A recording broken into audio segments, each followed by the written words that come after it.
Gravar. Yes, gravando.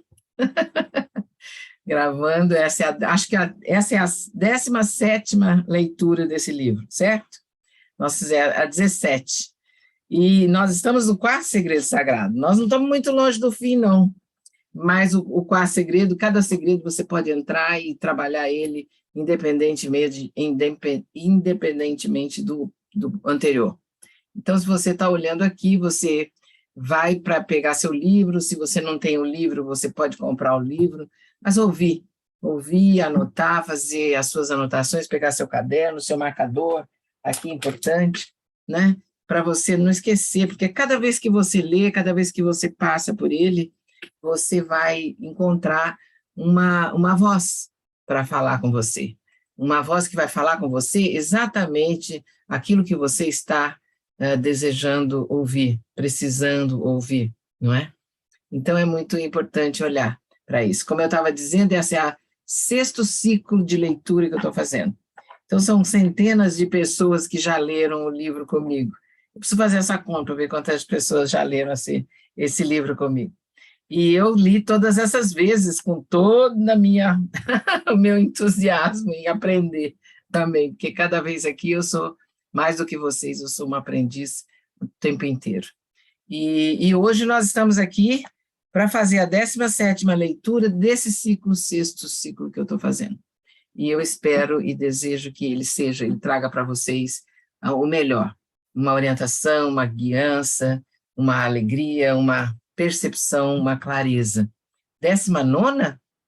Nossa, eu pensava que era 17ª, mas tudo bem. Na hora que eu for pôr lá no nomezinho, eu vejo lá, tá bom? Então, nós vamos começar a nossa leitura agora, lembrando um pouquinho a respeito do que nós vimos na leitura passada.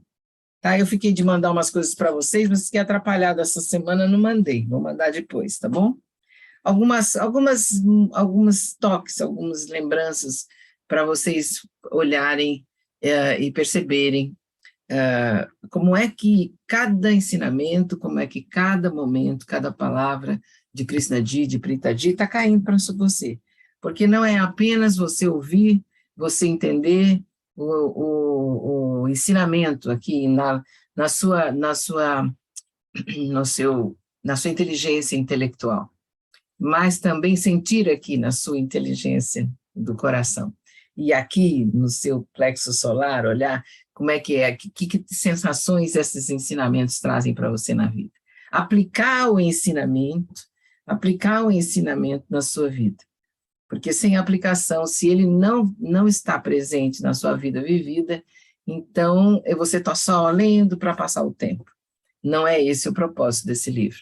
Ele quer transformar a sua consciência, ele quer que você coloque seu esforço, a sua parte, para que a sua consciência seja uma consciência transformada, uma consciência adequada a uma vida sem sofrimento, uma vida sem estados de estresse, de dúvida, de aflição. Já pensou?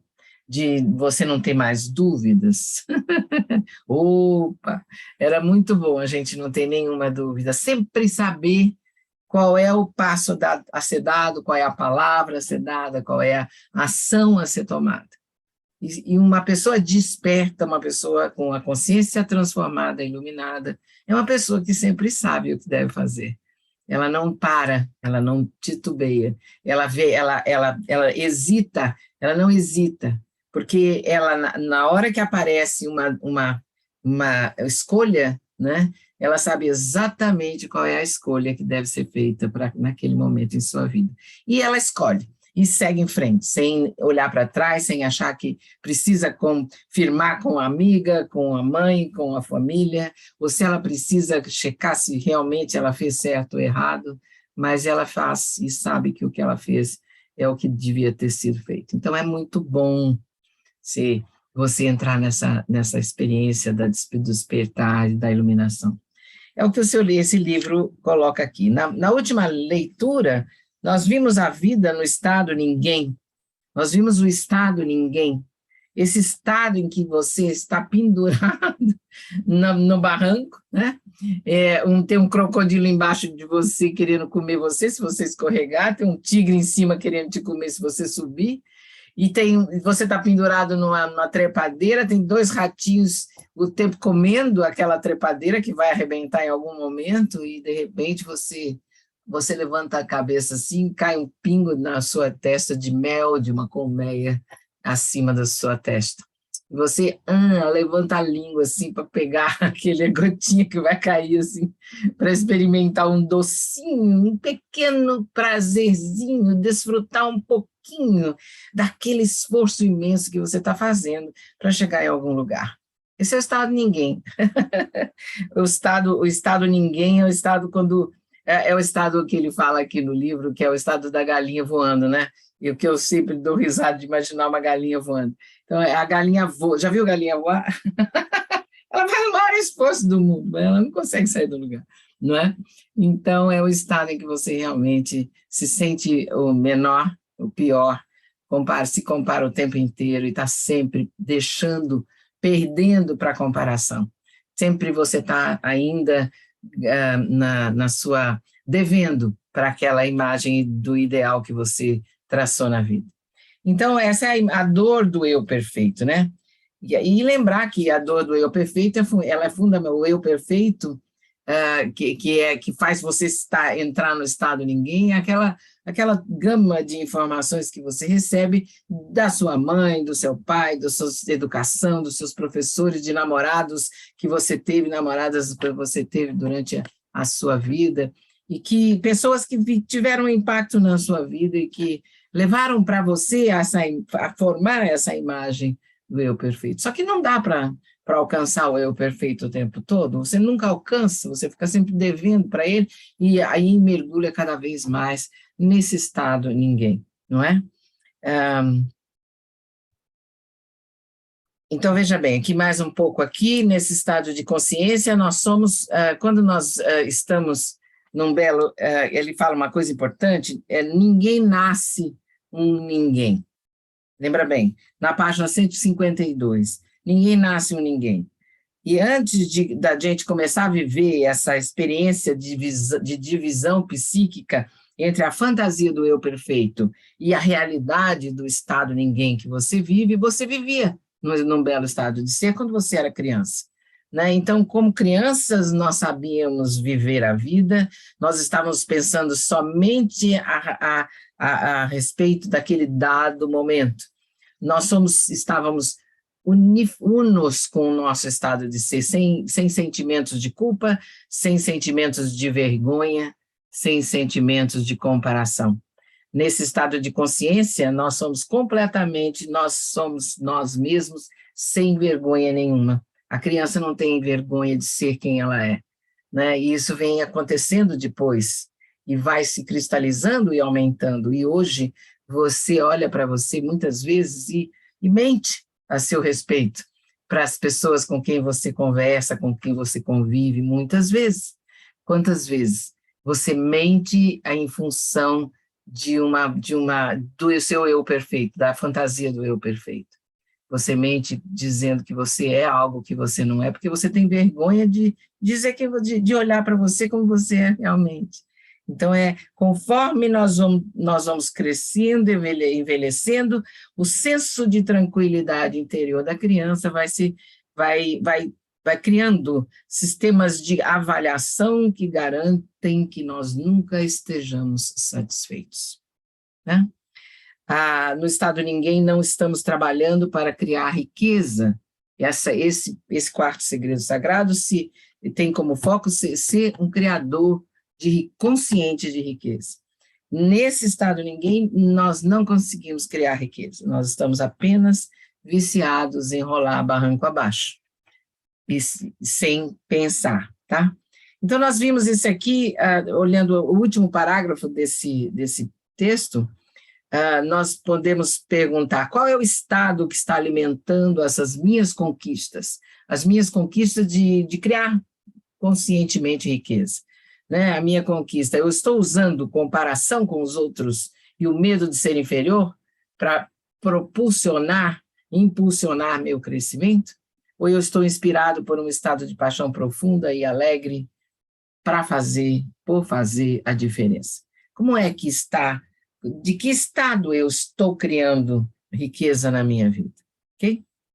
Então, esse é um resuminho pequenininho daquilo que a gente viu a última leitura, mas sempre que vocês podem, que vocês possam, vocês clica lá no meu YouTube ou no Instagram, tem 3 quadradinhos assim, né? Clica no meio, vai abrir séries, clica em séries e vai abrir todas as leituras do livro. Você escuta um, escuta outro, escuta novamente, porque a cada momento você vai ter um insight diferente a respeito do ensinamento para a sua vida vivida. Isso é muito importante, tá? Olhar novamente, é como se você fosse abrir o livro, mas sei lá, você está fazendo comida, você está trabalhando, você está caminhando, você está ouvindo novamente, e aquilo novamente está trazendo para você novas percepções.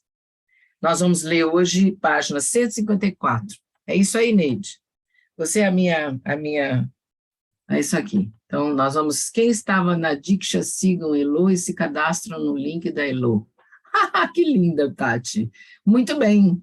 Quem quiser se cadastrar no meu link, e quem quiser me seguir, tem o Instagram, tem o Facebook, e no Instagram tem o meu meu Linktree, não é? E também os grupos do Telegram, um que é interativo e o outro que não é interativo, que estão no Linktree do Instagram. Ok? Então, curando a mente, aqui está errado a impressão, né? Curando a mente inflamada. Já ouviu falar de mente inflamada, Valdecira? Já ouviu falar de mente inflamada, Marisa? Glória Cotrufo, minha prima? Você está aí? Então, já ouviu mente inflamada? Eu já ouvi falar de garganta inflamada, mas de mente inflamada acho que eu nunca tinha ouvido falar. Que tal? Né? Tendões inflamados, né? Mas a mente pode estar inflamada também. Vamos ouvir o que é que o Krishnadi coloca para nós a respeito dessa ideia. Então, coloque as suas 2 mãos sobre o livro, respira profundo, fecha os olhos devagar. Eu convido todos vocês a ficarem um pouquinho imóveis, em silêncio. Imobiliza, respira, respira conscientemente. Inspira, 1, 2, 3, pausa, expira, 2, 3, 4, 5, 6.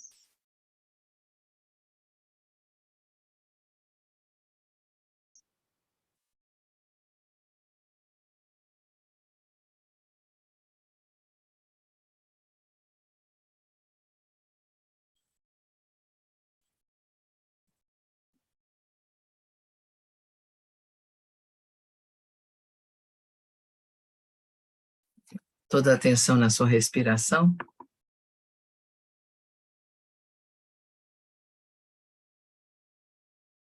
E aí, nesse silêncio, vai para dentro do seu coração e deseja, intenciona que todos os ensinamentos que vierem para você se tornem experiências vividas na sua vida. E que mais e mais a sua consciência seja transformada. E você possa viver longe, livre dos estados de sofrimento.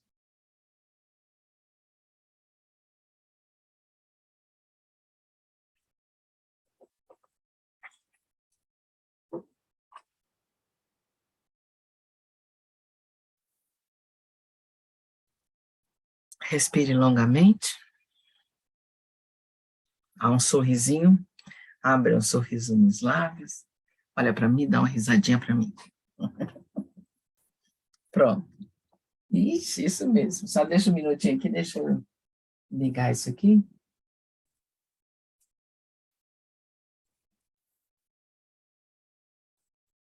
Ok.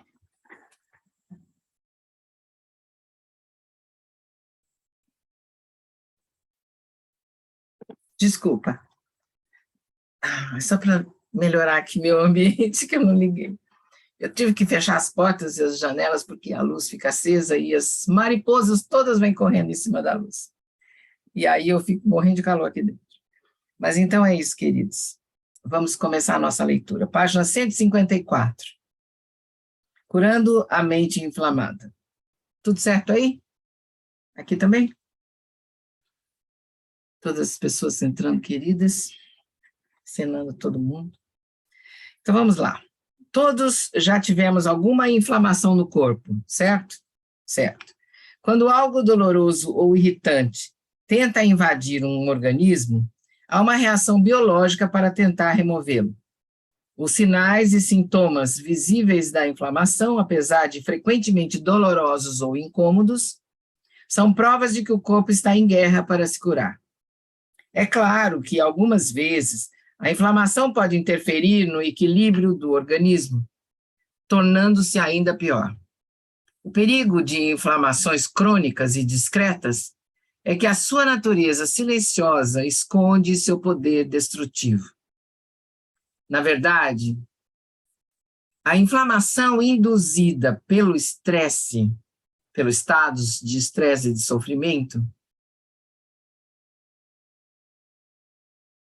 quando acionada, pode permanecer imperceptível por anos, até décadas, propagando a morte das células pelo corpo. Esse estado de guerra corporal pode se manifestar como diabetes, Alzheimer, meningite, câncer ou ataques cardíacos, ou crises de septicemia, como aconteceu com uma pessoa que eu conheço há pouco tempo, uma infecção totalmente silenciosa quase levou essa pessoa para o outro lado. Totalmente silenciosa, uma inflamação que vai tomando conta do seu corpo inteiro, tá? E você não percebe. Esse estado de guerra corporal pode se manifestar como muitas doenças que vocês conhecem. É por isso que muitas pesquisas médicas atuais se concentram no combate de doenças inflamatórias. E nós ouvimos falar muito das dietas que tiram o leite, que tiram todos os derivados do leite, que tiram o glúten, que tiram a lactose para poder eliminar doenças, inflamações, que são coisas que inflamam. Vocês têm ouvido falar bastante sobre isso. Assim como o corpo pode permanecer inflamado por anos, o mesmo acontece com as nossas consciências. Aquilo que começa como uma reação normal a uma mágoa, uma reação normal a uma mágoa, se torna uma doença do coração e da mente. E depois que a inflamação se fixa, ela pode passar décadas tomando conta da nossa vida sem ser detectada. Podemos alegar ter superado traumas do passado. Podemos ter construído vidas completamente diferentes das vidas que tínhamos na infância. Mas para nos curarmos, recebermos a abundância e termos vidas belas, precisamos enfrentar o pavor de sermos um ninguém. Mas como? Um dos sintomas do estado ninguém é um relacionamento extremado com a riqueza. Prestem atenção aí, nós estamos falando de criadores conscientes de riqueza, certo? Um dos sintomas do estado ninguém é um relacionamento extremado com a riqueza. As pessoas nessa situação tendem a ter uma fixação obsessiva com o dinheiro, aversão total a ele, ou, terceiro, oscilar no misto entre os dois. Ou tem uma fixação obsessiva com o dinheiro, ou tem aversão total ao dinheiro, ou fica entre um e outro. Nós vamos discutir primeiro a obsessão. Todos conhecemos um sinal clássico do corpo lutando contra uma infecção, a febre. Bem, alguns de nós passam por algo parecido ao lidar com o estado ninguém. Tomados por certo delírio, nós nos tornamos obcecados com o acúmulo de riqueza e poder social. Quando essa febre nos consome, não conseguimos enxergar a realidade com clareza. Nós alucinamos visões deturpadas do futuro. Se apenas eu tivesse mais dinheiro, conquistaria tudo que eu quero: amor, felicidade e poder. Não é? Se eu tivesse dinheiro, eu faria isso ou aquilo. Se eu tivesse mais dinheiro, eu seria isso ou aquilo, esse ou aquilo. Uma visão dessas certamente pode nos suprir com ondas rápidas, porém insustentáveis de energia. Mas a longo prazo, é difícil construir algo sólido nesse estado de espírito. Essa fixação nos torna apavorados com o fracasso e incapazes de refletir e pensar em soluções criativas para desafios e problemas. Veja bem, é muito importante como que essa obsessão pelo dinheiro vai fazer você, obsessão pelo dinheiro no sentido de levar você a algum lugar que você deseja, que você imagina, que você idealiza, e faz você perder a percepção e a inteligência e criatividade para os desafios que estão acontecendo no momento. Então, aqui vem a história de uma pessoa chamada May. May, uma professora de Ikebana, morria de medo de não ter dinheiro ao envelhecer. Na verdade, ela passara anos se obcecando com isso, calculando quanto ela tinha no banco e quanto mais ela poderia ter. Porém, não importava quais atitudes tomasse ou quanto ela ganhasse, nada fazia com que se sentisse realizada ou segura, e ela passava longos períodos de tempo deprimida. Quando parou para pensar nas raízes desses sentimentos, May percebeu, na infância, que se sentia incapaz de agradar a mãe, pois tudo o que ela fazia era insuficiente. Esse estado de espírito a acompanhou em todos os seus relacionamentos românticos e de amizade. Ela sempre se sentia insuficiente. Mesmo na escola, a abundância financeira era uma obsessão. Ela torcia para o dinheiro afastar aquele estado doloroso de insegurança que sentia por dentro. Com o passar do tempo, o relacionamento de May com o dinheiro se tornou muito, muito distorcido. Ela passava tempo demais calculando quanto teria ao se aposentar, entrando em pânico por achar que não seria o suficiente. Esse pânico a fazia trabalhar incessantemente para ganhar mais. Porém, também vivia fazendo compras compulsivas e investimentos imprudentes, arrependendo-se de perder dinheiro. Ela vivia em um estado interior de pobreza. Seu pânico ia crescendo até chegar ao ponto de passar dias se sentindo doente ou exausta. A liberação de May veio quando ela percebeu que os seus problemas atuais eram apenas resultado do seu estado interior. Aquilo não se tratava de testes do universo, mas de uma mente inflamada que impulsionava o descontrole de sua vida. Conforme sua percepção de seu estado interior se aprofundava, nos meses seguintes, ela naturalmente despertou para um belo estado de conexão com as flores e com seus alunos de Ikebana. A profunda jornada espiritual em que May embarcou modificou os circuitos neurológicos do seu cérebro, que antes a mantinham obcecada e ansiosa sobre as suas finanças. Agora, ela vive a maior parte do tempo em um belo estado de ser, sentindo que o universo é um aliado, que lhe oferece muitos momentos de sorte e de sincronicidade. Assim como a febre pode nos alertar para uma gripe, a fixação por dinheiro pode chamar atenção para algum problema mais sério. É claro, podemos nos encher de remédios que escondem os sintomas da inflamação, ou podemos encarar nosso desconforto como um sinal para enfrentarmos o estado ninguém de uma vez por todas. Esse é o primeiro relacionamento com a riqueza.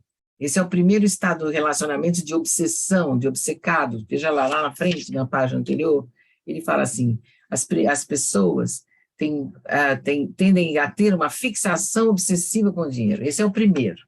Nós vamos agora para o segundo, ok? O segundo relacionamento com a riqueza que criamos nessa condição é a aversão. Enquanto alguns de nós reagem ao estado ninguém, se jogando de cabeça em extratos bancários, outros correm na direção oposta. Presta atenção. Dinheiro faz mal, diz essa linha de pensamento. Ele só torna as pessoas arrogantes e piora o mundo. Não há motivo para tentar conquistá-lo ou respeitá-lo. Por causa do dinheiro, as pessoas fazem coisas horrorosas. O dinheiro é a causa de tantas coisas feias no mundo. Presta atenção se por acaso na sua vida, na sua educação, na sua correria, você pode ter tido pensamentos assim. Tal repulsa. Essa pessoa não anota quanto ela gasta, ela não checa o talão de cheque dela, ela não faz continhas do cartão de crédito, ela não presta atenção no que ela gasta, ela tem aversão ao dinheiro, ela usa porque ela tem que usar, mas ela não presta atenção naquilo que ela tem. Presta atenção, hein? Aversão ao dinheiro. Tal repulsa interior pode até se transformar em uma raiva, que nos parece bem justificada. Como meus vizinhos podem ter uma casa tão grande quando há tanta gente sem nada no mundo? Como você pode querer uma coisa dessa quando os seus filhos não têm? Como você pode, tá? Como poderia ser assim e não é assim? Como tanta gente tem tantas coisas e outras pessoas não têm nada? Essa repulsa interior, essa aversão, ela se transforma em uma raiva. Está dizendo aqui o Krishnadi. Com esse tipo de visão abnegada, nós não respeitamos as contribuições que nós fazemos. Nós hesitamos em pedir pelo valor real dos nossos serviços. Nós reclamamos que as pessoas são injustas naquilo que elas nos oferecem, mas não temos coragem de pedir por aquilo que nós merecemos. Eu vou ler outra vez essa parte. Que tal? Que tal? Prestem atenção. Com esse tipo de visão, nós não respeitamos a contribuição que nós fazemos. A contribuição do trabalho, do serviço, do valor que você tem, das coisas que você faz. Nós hesitamos em pedir pelo valor real dos nossos serviços. Ah, tudo bem, você paga o que você acha melhor, esse é entendeu? Não nem precisa, é um presente. Não se preocupe com isso, depois você acerta. Nós hesitamos em pedir pelo valor real dos nossos serviços, e depois nós reclamamos que as pessoas são injustas naquilo que elas oferecem. Veja aí quanto que você acha que vale. Mas nós não temos coragem de pedir por aquilo que nós merecemos, em vários aspectos. Porém, se olharmos com um pouco mais de atenção, é comum descobrirmos que as raízes da aversão pelo dinheiro e pelas pessoas que o têm vieram de alguma inflamação no passado. Essa segunda obsessão é tola e tão perigosa quanto a primeira. É nesse ponto que nós estamos empacados, que você está empacado? É aí que você está empacado? Preste atenção, feche os olhos, onde você está, põe as mãos sobre o livro e pense, aí que eu estou empacado?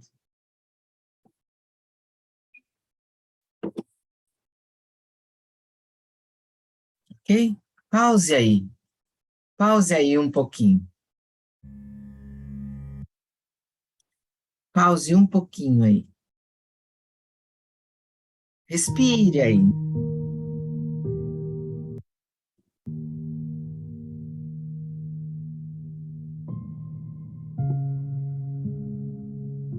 Se você quiser fazer uma pequena jornada interior, vamos aproveitar aqui.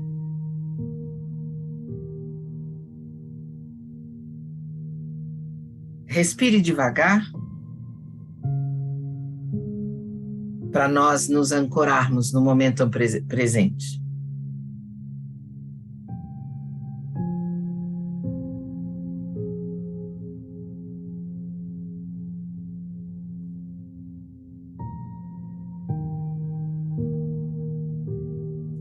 Vamos mergulhar mais fundo em nossa verdade interior.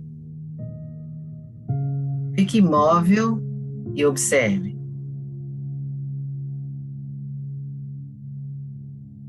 Como é o seu relacionamento com a riqueza?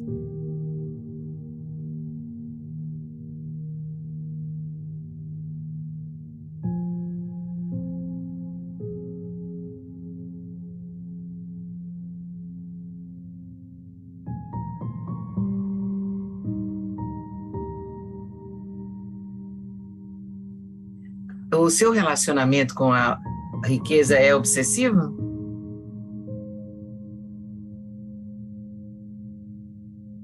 Ele é como uma pedra no seu sapato, incomodando você a cada passo que você dá?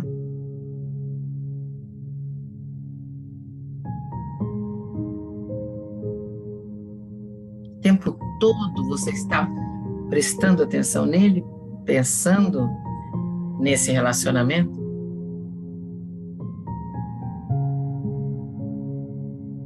O tempo todo você está preocupado com o dinheiro?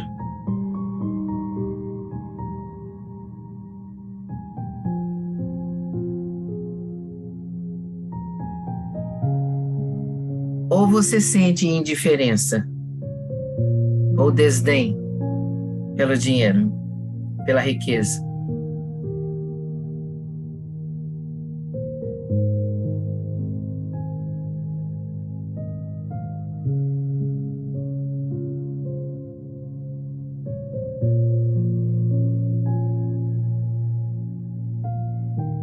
Com que frequência o medo de se tornar um ninguém consome você?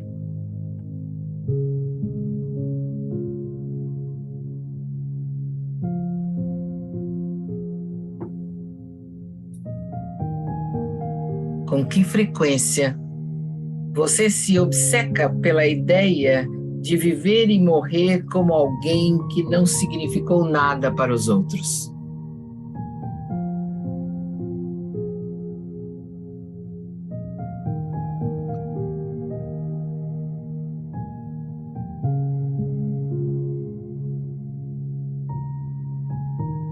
A obsessão de ter sucesso no futuro já lhe impediu de viver, de se conectar, de sentir?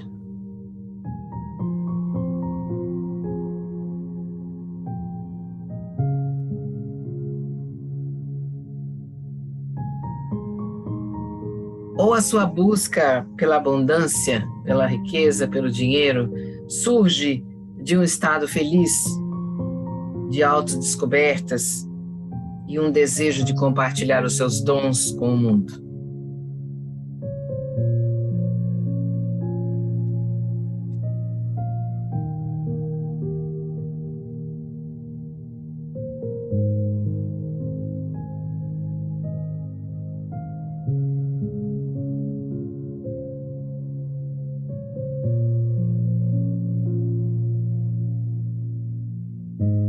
Tome uma respiração profunda e lenta.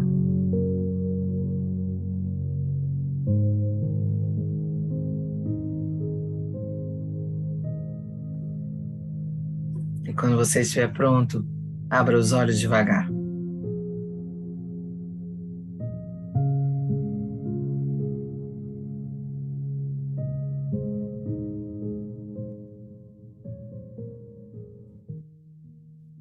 Se você quiser anotar alguma coisa aí no seu caderno sobre talvez algum insight que surgiu, fique à vontade.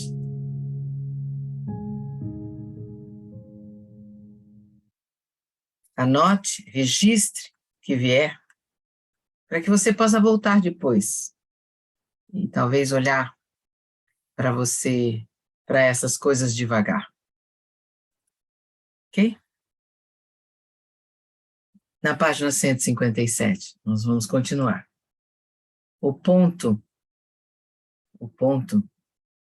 não é nos recriminar pelo estado de sofrimento do medo. Muito pelo contrário. Nós temos que nos parabenizar, pois a jornada da inverdade rumo à verdade é a chave para um belo estado de ser. É a jornada da inverdade, daquilo que não é verdade em você, para a verdade da sua vida, que é a jornada que você está procurando. Nós podemos nos libertar do estado ninguém. É possível. Na verdade, precisamos fazer isso. Na verdade, nós precisamos fazer isso. Esse estado de sofrimento cria um campo de energia negativa ao nosso redor. Todos já testemunhamos algo assim, não é? Vimos alguém torturado por uma obsessão financeira tomando decisões extremamente imprudentes que afetam as pessoas ao seu redor.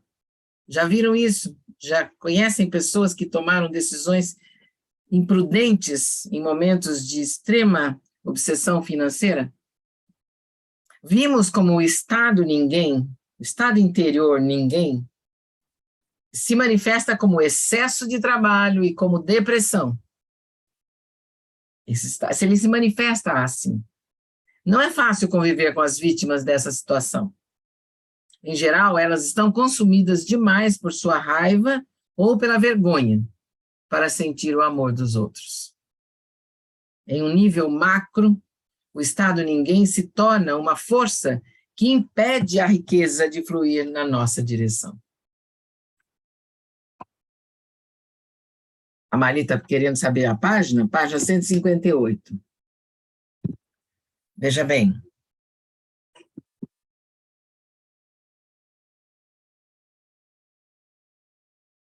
Não é fácil conviver com as vítimas dessa situação. Em um nível macro, o estado ninguém se torna uma força que impede a riqueza de fluir na nossa direção. Bloqueia a nossa inteligência. Bloqueia possibilidades auspiciosas. Fecha a porta para Lakshmi, a deusa da abundância na cultura hindu. Fecha a porta para ela entrar na sua vida, não é? Toda vez que eu leio esse trecho, eu me lembro de uma história de um amigo nosso, fazendo um processo, e ele teve uma conversa com o divino dele, muito séria, e foi um barulho danado que ele fez. E daí, quando ele voltou, todo mundo queria saber o que foi aquele barulho que você fez, que é a gente de conversar com o seu divino desse jeito. Você não sabe o que ela falou para mim, foi Lakshmi que veio para mim. E ela disse assim, eu não vou entrar na sua casa, porque a sua casa é uma bagunça. Sua casa está suja, desorganizada, bagunçada, e eu não entro na sua casa. Você não tem amor próprio, você não cuida de você, das suas coisas, você acha que você não é nada. Enquanto você estiver nesse estado, eu não entro na sua casa. Arrume sua casa interior. Então, eu entro na sua casa. Eu nunca vou esquecer, porque ele saiu estatelado daquele processo. E eu achei a coisa mais engraçada ele tomar essa bronca do divino que veio para ele, da conversa interna que ele teve com o divino naquele dia. Fecha a porta, no nível, o estado ninguém é esse estado interior aí da casa suja, bagunçada, desorganizada, desarrumada, confusa, estados de estresse e de sofrimento todos, insegurança, mágoa, confusão mental, falta de criatividade, de coragem, de inteligência. Arrume a sua casa, e aí a abundância entra na sua casa. Bloqueia os estados internos de confusão, de sofrimento e de estresse, bloqueiam a entrada da abundância. Na cultura hindu tem essa história de Lakshmi, que é a deusa da abundância e da riqueza. Mas podemos nos libertar disso, diz Krishnaji. Lembram-se de Mike, o presidente da empresa de arquitetura? Que nós lemos a história dele outro dia? Sua jornada interior não fez com que ele desistisse de ir atrás da segurança financeira que ele queria, mas houve uma coisa que ele precisou abrir mão. A sua busca não vinha mais de um sentimento de vazio. A raiva daqueles que zombaram dele e deram para trás em parcerias não motivava ele mais. Nem havia desespero para reconstruir sua imagem perdida na sociedade. Mike despertou para um belo estado de coragem calma, de calma coragem. Ele estava consciente do estrago que a sua condição e as suas ações causaram. Não havia mais motivos escusos. O poder da sua consciência transformada o guiou para um novo propósito. A paixão por utilizar seu conhecimento para um bem maior. Hoje, uma nova equipe se reuniu em torno dele. Enquanto escrevemos essas palavras, Mike e seus companheiros estão se dedicando a oferecer soluções arquitetônicas para aspirantes a arquitetos pela internet. Criado nos belos estados de paz e paixão, eles constroem esse sonho aos poucos. Desta vez, a escalada até o topo não exige esforço interior. Mike está indo, está voando.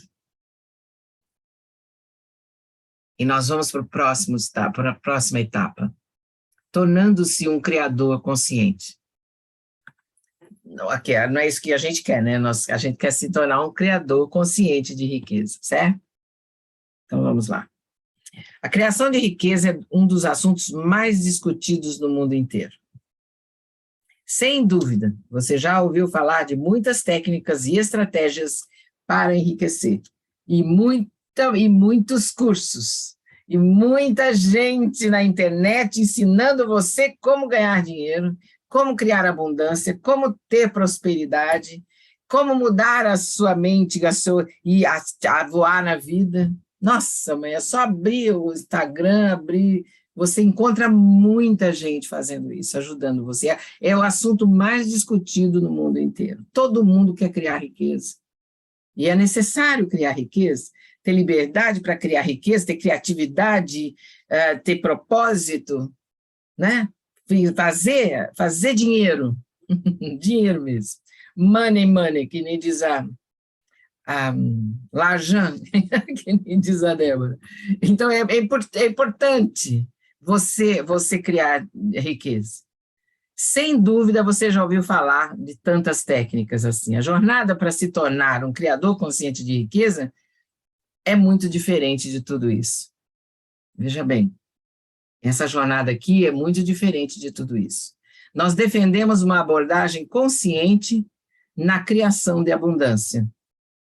Um passo além dos estados destrutivos que nos impedem de manifestar nossos sonhos, dando um salto na direção de uma consciência extremamente criativa e totalmente desperta.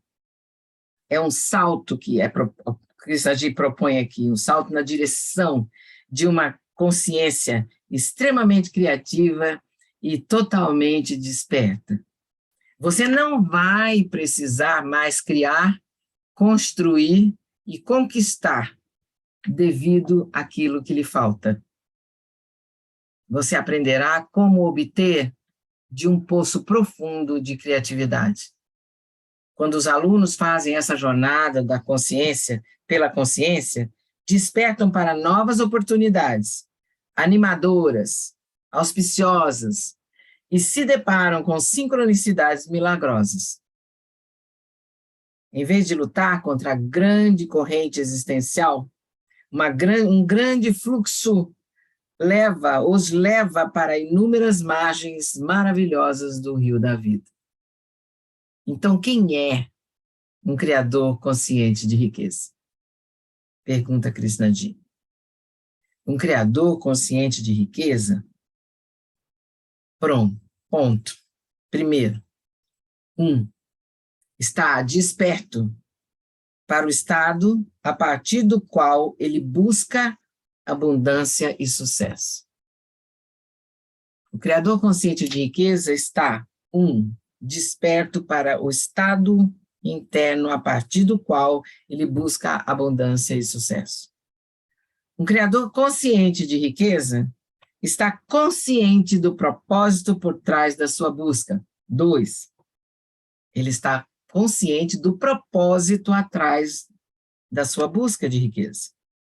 E um criador consciente de riqueza, 3, é consciente do impacto de sua criação financeira no ecossistema que o cerca.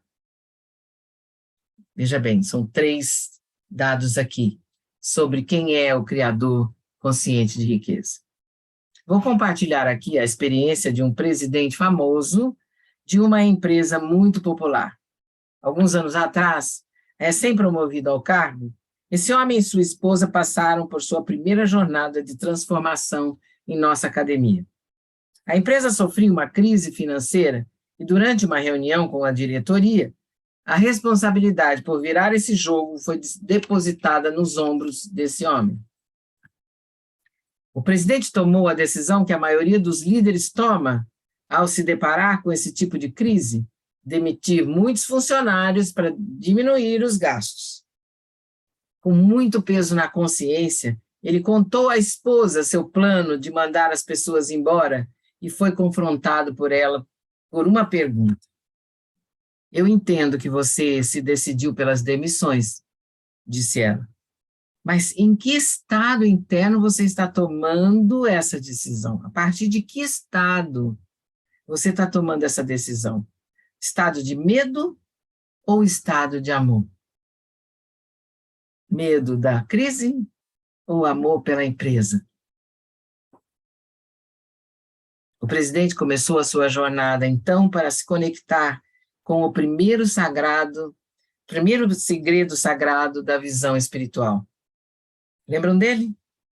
Ele se tornou ciente de que reagia ao desafio a partir de um estado de sofrimento, não de um belo estado de ser. Ele estava tomando aquela decisão a partir do estado de sofrimento, de medo, de conflito, mas não a partir de um belo estado de ser. Ele ficou óbvio para ele que a sua condição interna só o tornava desesperado e insensato. Aquele estado atrairia ainda mais problemas.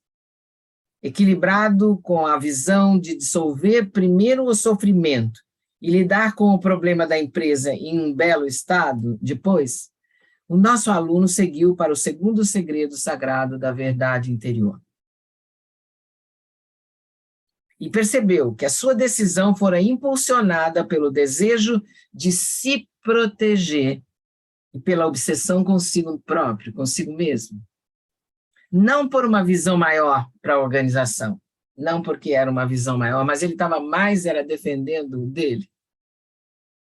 O medo guiava os seus planos e as suas decisões. Ele temia ser visto com maus olhos pela diretoria e estava desesperado para provar o seu sucesso para os diretores. Quando reconheceu esse medo, o presidente se perguntou: a partir de que estado eu quero responder a essa situação? A resposta estava diante dos seus olhos. Enquanto continuava a meditar, ele se visualizou entrando em um espaço de conexão com todos os funcionários e se conectou com o que eles sentiriam se eles perdessem um emprego pouco antes do Natal. O presidente, então, seguiu para o quarto segredo sagrado. Esse que nós estamos vendo agora, da ação espiritual correta. Decidido e confiante no universo, ele inspirou a empresa inteira a se unir como uma família e cortar gastos em todos os níveis, desde a produção e embalagens até o transporte e as vitrines, os mostruários. Seu estado de conexão afetou a empresa de uma maneira tão profunda, e todos se uniram para fazer isso acontecer, e a companhia conseguiu se salvar. E outras coisas começaram a fluir ao seu favor. Conforme o Natal se aproximava, a economia melhorou, a demanda aumentou, e a demanda é essa que a empresa era capaz de suprir, mas apenas porque ela não havia demitido seus funcionários. Durante um período em que ele trabalhou lá, a firma cresceu a cada ano de modo jamais visto. Esse fato é um fato real. Essa é a história desse presidente. É a história de todos nós. Se você for olhar isso em todos os aspectos da vida, trazer para a sua vida isso. Quantas vezes você tomou decisões a partir de medo, do estado de medo, e não a partir do estado de uma visão maior para aquela situação em si, para aquele relacionamento, para aquela circunstância? Então vamos lá. Nem sei que horas são. Já são 8 horas. 4 buscas, 4 caminhos. Esse pedaço é muito importante e muito longo, mas nós vamos apenas começá-lo, tá? Muito importante. Quem sabe surge em vocês a curiosidade de descobrir o que é que eles são, o que é que eles fazem na sua vida. 4 buscas, 2 caminhos. Página 161, ok? Ok.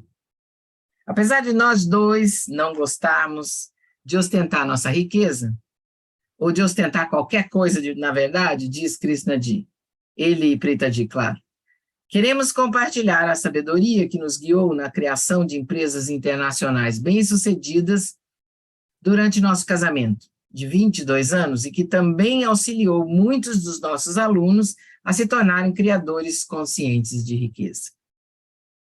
De acordo com antigos sábios indianos, todos os desejos da humanidade podem ser classificados em 4 buscas.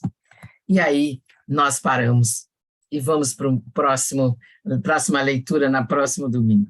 As 4 buscas são 4 colunas importantes, 4 caminhos, 4 aspectos da sua jornada de vida, e que é necessário colocar todo o empenho e foco para você poder perceber elas na sua vida. E eu fico aqui na página 161. Já são 8 horas, eu acho. 19h57. E nós vamos fechando a nossa leitura de hoje, que foi muito forte, muito importante. Prestem atenção. Nós vimos a mente inflamada.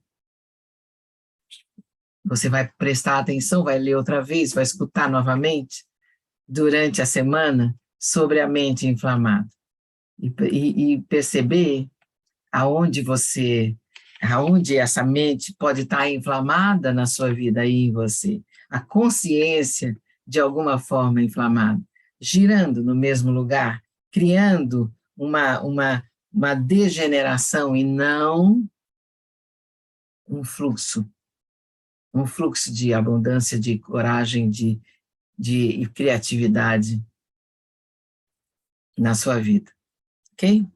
Então, ouçam a leitura durante a semana.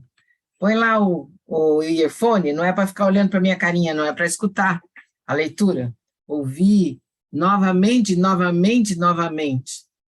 E cada vez que você ouve, você escuta, você vai ouvir a partir de um outro lugar e você vai escutar algum outro insight para que esses ensinamentos se tornem experiências vividas para você. Você pode adquirir o livro na Amazon ou em qualquer livraria que você procure. Ele está nas livrarias já. Mas na internet é facinho, chega na sua casa em 2 dias. Procure na Amazon, os 4 segredos sagrados. Veja que esse presidente dessa companhia, A mulher dele chama a atenção dele para o seu estado interno. Lembra daquilo? Lembra do nosso mote? A sua vida, o seu estado interno vai na frente e quem é que responde? A sua vida vai atrás. Todos os aspectos dela vão atrás. Então fica repetindo isso na sua vida. Meu estado interno vai na frente. Aconteceu alguma coisa, aconteceu alguma coisa. E daí? A partir de que lugar dentro de mim eu vou lidar com isso? O que eu escolho, né? Ficar aqui nessa aflição, nesse sofrimento, nesse impacto, né? Ou respirar, pausar, perguntar, procurar ver o que eu estou sentindo e daí eu passo para um outro estado. Pratico a mente serena ali, naquele lugar, em 2 minutinhos. Lembra disso? Então vamos agora pausar, respirar, colocar as nossas mãozinhas sobre o seu livro aqui e fechar os olhos devagar. Convido vocês a fecharem os olhos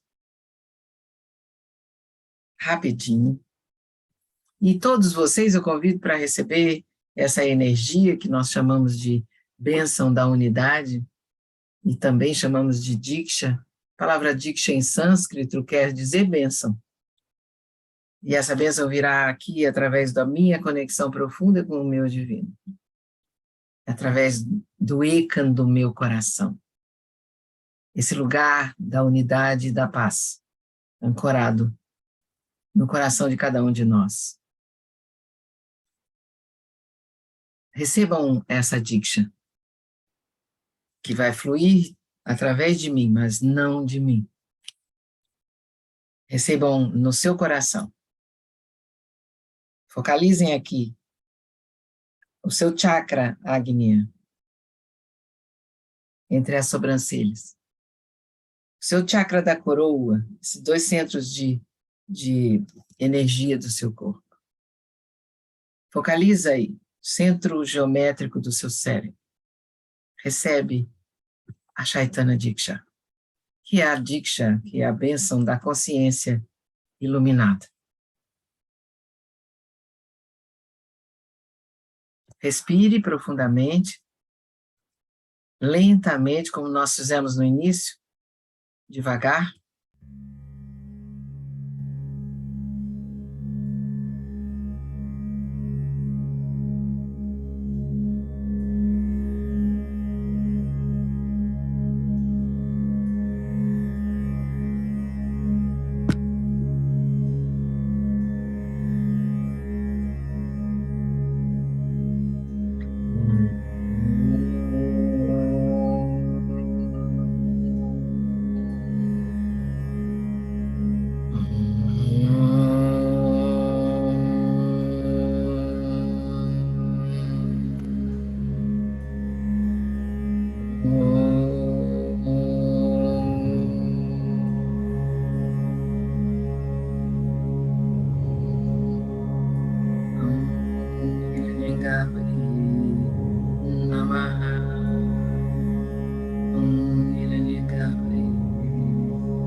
Shanti, Shanti, Shanti.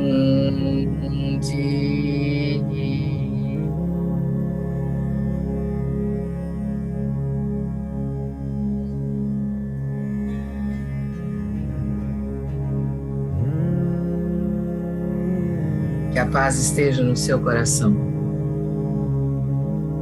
Que a paz esteja no coração dos seus amores. Que a paz, o estado de paz esteja no coração de todos no mundo ao seu redor.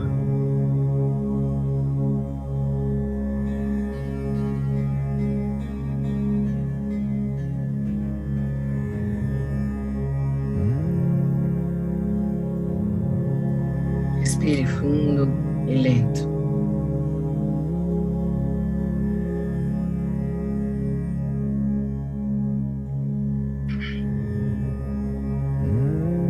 Vá abrindo seus olhos devagar quando você sentir que você está pronto. Não tenha pressa de abrir os olhos.